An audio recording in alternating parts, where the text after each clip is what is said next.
ಖ್ಯಾತ ಜ್ಯೋತಿಷ್ಯರಾಗಿರ್ತಕ್ಕಂತಹ ಬಾಲಸುಬ್ರಹ್ಮಣ್ಯಂ ನನ್ನ ಜೊತೆ ದೂರವಾಣಿ ಸಂಪರ್ಕದಲ್ಲಿದ್ದಾರೆ. ಸರ್ ನಮಸ್ತೆ. ನಮಸ್ಕಾರ. ಬಹಳ ಕುತೂಹಲವನ್ನು ಕೆರಳಿಸ್ಬಿಟ್ಟಿದೆ. ಇದು ಅವ್ರದ್ದು ಲಕ್ಕಿ ನಂಬರ್ 6 ಅಂತೆ, 6 ಮತ್ತು 9 ಅಂತೆ. ಇದರಲ್ಲಿ ಹಾಗೆ ಆಗ್ತಾರೆ ಅವರು ಅಂತ ಹೇಳಿ ಇಕ್ಬಾಲ್ ಹುಸೇನ್ ಅವರು ಹೇಳಿರುವಂಥದ್ದು. ಬಹುಶಃ ಈ ಎಲ್ಲ ರಾಜಕೀಯ ಪಲ್ಲಟಗಳನ್ನು ನೋಡುವಾಗ ಸರ್ ನಿಮ್ಗೆ ಏನನ್ಸುತ್ತೆ? ಹೌದಾ ಅವ್ರ ಲಕ್ಕಿ ನಂಬರ್ 6ನೇ ತಾರೀಕು ಇರ್ಬೋದಾ? ಅದೇ ದಿನ ಅವರು CM ಕುರ್ಚಿ ಮೇಲೆ ಏನಾದ್ರು ಕೂತ್ಕೊಳ್ಬೋದಾ? ಹೆಂಗೆ? ಅಲ್ಲ, ಈಗ ಲಕ್ಕಿ ನಂಬರ್ 6 ಅಂದಿದ ತಕ್ಷಣ ನಾವು ಆಸ್ ಪರ್ ನ್ಯೂಮರಾಲಜಿ ವಿಚಾರವನ್ನು ತೆಗೆದುಕೊಂಡಾಗ ಲಕ್ಕಿ ನಂಬರ್ 6 ಇರ್ಬೋದು. ಆದರೆ ಅವರದು ಬಂದು ವೃಷಭ ರಾಶಿ ಆಗಿರೋದ್ರಿಂದ ದ್ವಿತೀಯ ಸ್ಥಾನದಲ್ಲಿ ಗುರು ಸಂಚಾರ ಮಾಡ್ತಾ ಇರೋದು ಒಂದು ವಿಶೇಷವಾದಂತಹ ವಿಚಾರ.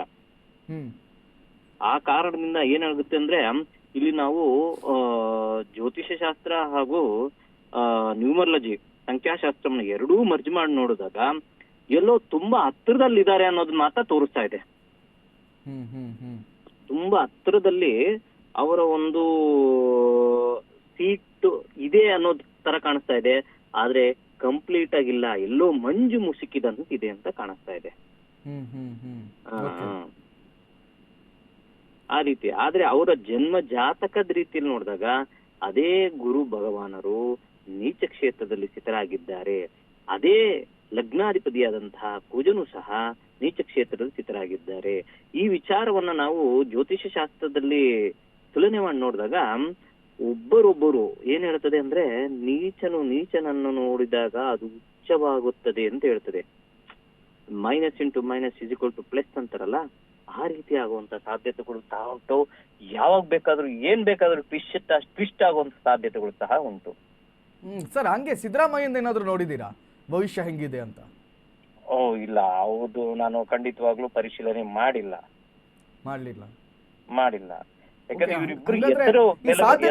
ಪರ್ಸೆಂಟೇಜ್ ಲೆಕ್ಕದಲ್ಲಿ ನಾವು ನೋಡೋದಾದ್ರೆ ಎಷ್ಟು ಪರ್ಸೆಂಟೇಜ್ ಇರ್ಬೋದು 100 ಅಲ್ಲಿ? 50-50 ಅಂತೀರಾ ಅಥವಾ 60-40 ಅಂತೀರಾ? ಹೆಂಗೆ? ಇಲ್ಲ, 60-40% ಖಂಡಿತವಾಗ್ಲೂ ಅನುಕೂಲ ಇದೆ.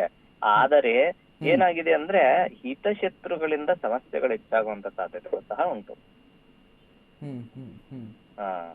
ಹಿತಶತ್ರುಗಳ ಸಮಸ್ಯೆಯೂ ಕೂಡ ಇದೆ ಹಂಗಾದ್ರೆ. ಹೌದು ಹೌದು ಹೌದು ಹೌದು. Yes sir, thank you sir.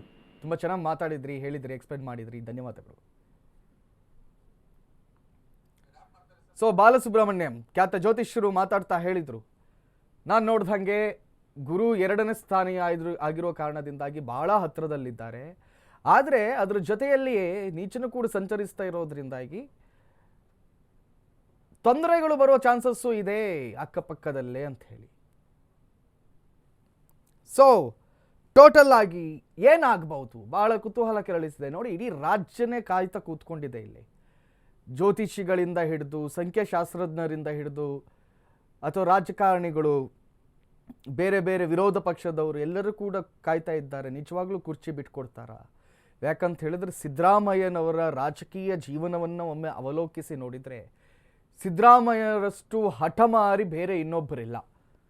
ಒಂದು ಸತಿ ನಾನು ಇದನ್ನು ಮಾಡ್ತೀನಿ ಅಂತ ಹೇಳಿದ್ರೆ ಮಾಡಿ ತೀರುವಂಥ ಮನುಷ್ಯ. ಅದರ ಜೊತೆಯಲ್ಲಿ ಆಗಲ್ಲ, ನಾ ಮಾಡಲ್ಲ ಅಂತ ಆದರೆ ಮಾಡದೇ ಕೂತ್ಕೊಳ್ಳುವಂಥ ಮನುಷ್ಯ. ಅಂಥವರು ಅಷ್ಟು ಸುಲಭದಲ್ಲಿ ಹೈಕಮಾಂಡ್ ಮಾತಿಗೆ ಒಪ್ಕೊಳ್ತಾರ?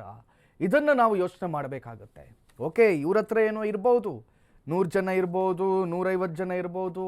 ಆದರೆ ಸಿದ್ದರಾಮಯ್ಯರವರ ಮನಸ್ಥಿತಿಯನ್ನು ಅಷ್ಟು ಸುಲಭದಲ್ಲಿ ಚೇಂಜ್ ಮಾಡೋದು ಅಷ್ಟು ಸುಲಭದ ಮಾತಂತೂ ಖಂಡಿತವಾಗಿಯೂ ಅಲ್ಲ.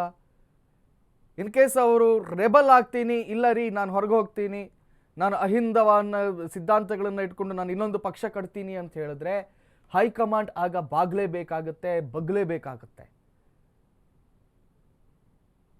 So this is the difference between DKಶಿ ಆ್ಯಂಡ್ ಸಿದ್ದರಾಮಯ್ಯ.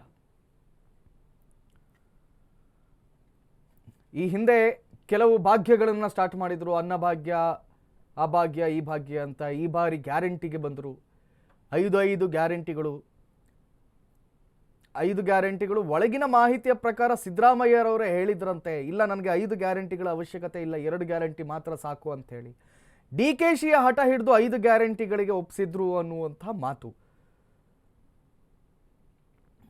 ಸೊ ಮತ್ತು ಇನ್ನೊಂದು ಆ್ಯಂಗಲಲ್ಲಿ ನೋಡೋದಾದರೆ ಆಲ್ರೆಡಿ ಸರ್ಕಾರದ ಖಜಾನೆ ಅನ್ನೋದು ಖಾಲಿ ಆಗಿಬಿಟ್ಟಿದೆ. ದುಡ್ಡಿಲ್ಲ, ನಡ್ಸೋಕ್ಕಾಗ್ತಾ ಇಲ್ಲ. ಅತ್ಲಾಗ ಹೋದ್ರೂ ಹೋಗ್ಬಿಡ್ಲಿ, DKಶಿ ನಡ್ಸ್ಕೊಂಡು ಹೋಗ್ಲಿ ಅಂತ ಬಿಡುವ ಚಾನ್ಸಸ್ ಇದೆಯಾ? ಆ ಆ್ಯಂಗಲಲ್ಲಿ ಕೂಡ ನಾವು ಒಬ್ಬ ಆಲೋಚನೆ ಮಾಡಬೇಕಾಗುತ್ತೆ.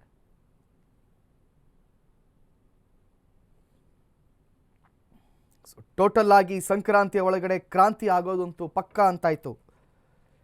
ಯತೀಂದ್ರ ವಿರುದ್ಧ ಹೈಕಮಾಂಡ್ಗೆ DCM DK ಕಂಪ್ಲೇಂಟ್ ಕೊಟ್ಟಿದ್ದಾರಂತೆ. ನೋಡಿ, ಹೈಕಮಾಂಡ್ ಹೇಳಿದೆ ಯಾರೋ ಹತ್ರ ಮಾತಾಡಬೇಡಿ ಅಂತೇಳಿ.